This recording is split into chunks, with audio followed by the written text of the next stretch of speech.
Olá!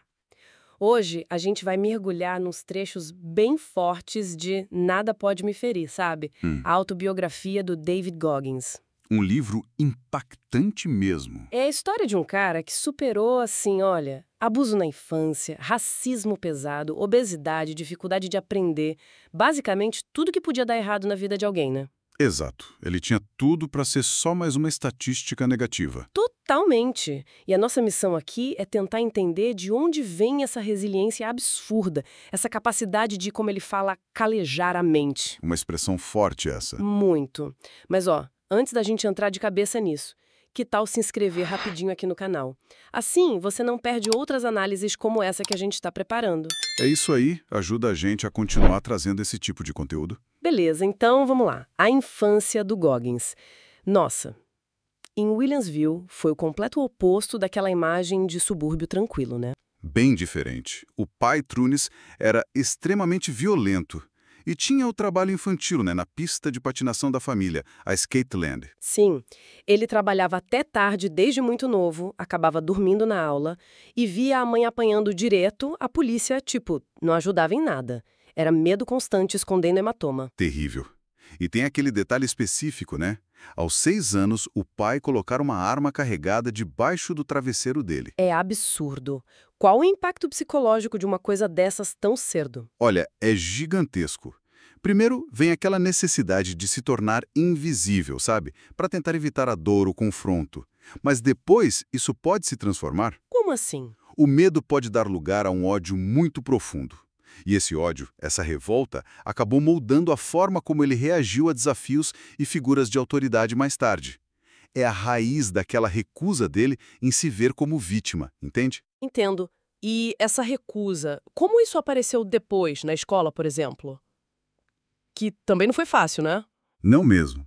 Lá em Brasil, Indiana, ele teve muita dificuldade para aprender. Foi parar em classe especial. Teve professoras bem diferentes. A irmã Catherine, que era linha dura, sem desculpas, Uhum. e depois a senhora D, que parecia mais frustrada querendo se livrar do problema. E some a isso o racismo escancarado. Racismo pesado, né?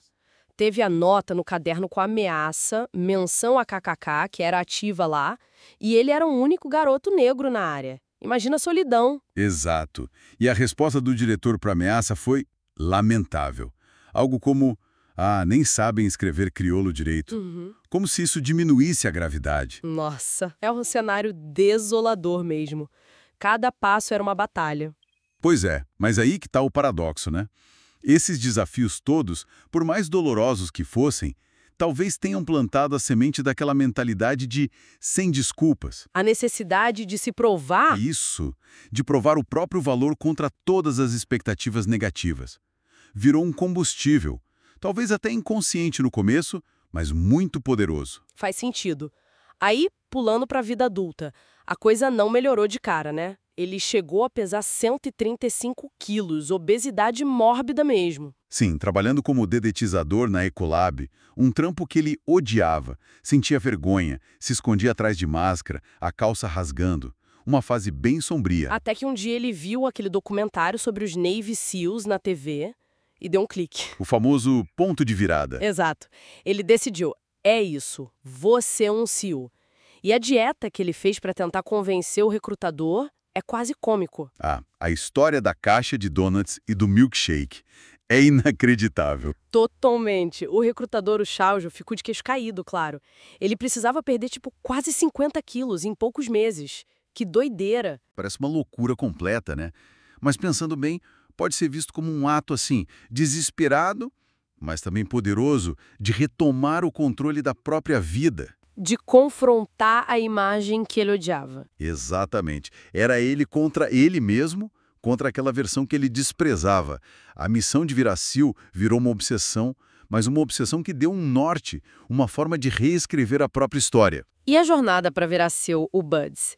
Que saga! Ele reprovou várias vezes, não foi? Várias. Teve pneumonia numa tentativa, fraturas por estresse na tíbia em outra. Não foi fácil. E a Semana Infernal, a Hell Week, ele descreve como algo medieval. 130 horas de puro sofrimento físico e mental, quase sem dormir. É o teste máximo, né? Ele teve que superar até uma fobia de água que ele tinha, e ele desenvolveu umas táticas mentais bem interessantes lá dentro. Tipo aquela de capturar almas? O que era isso exatamente? Basicamente, era uma forma de se antecipar mentalmente ao que os instrutores iam exigir.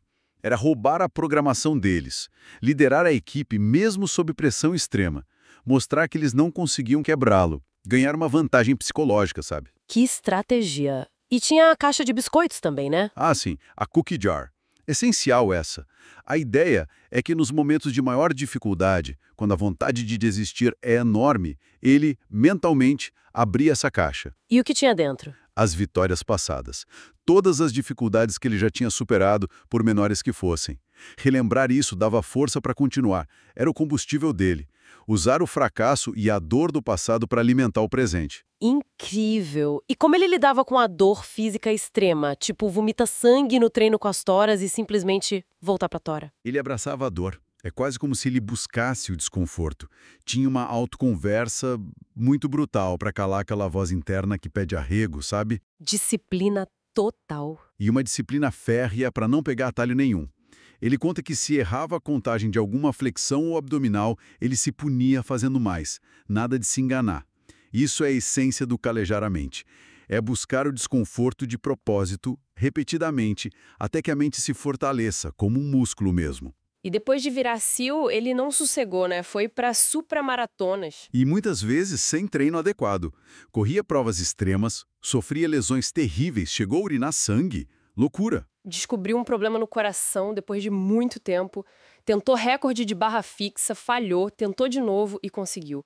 E só bem mais tarde descobriu que muitos problemas físicos vinham de tensão muscular acumulada, né? Principalmente no psoas. Exato. O psoas, aquele músculo profundo do quadril.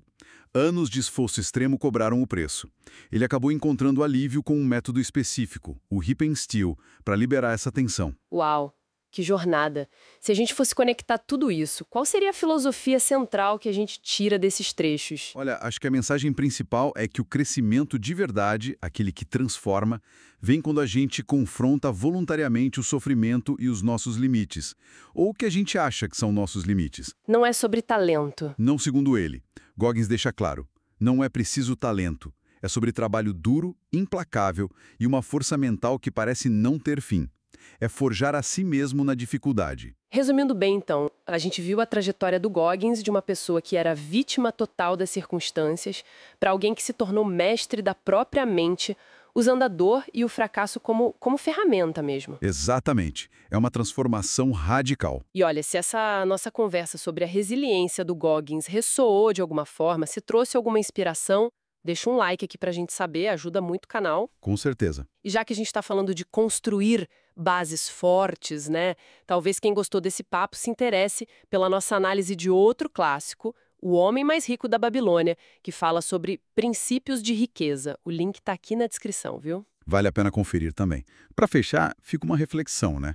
O Goggins levou essa busca por limites a um extremo quase sobre-humano. Totalmente. A questão para a gente talvez seja onde fica a nossa zona de desconforto que pode gerar crescimento.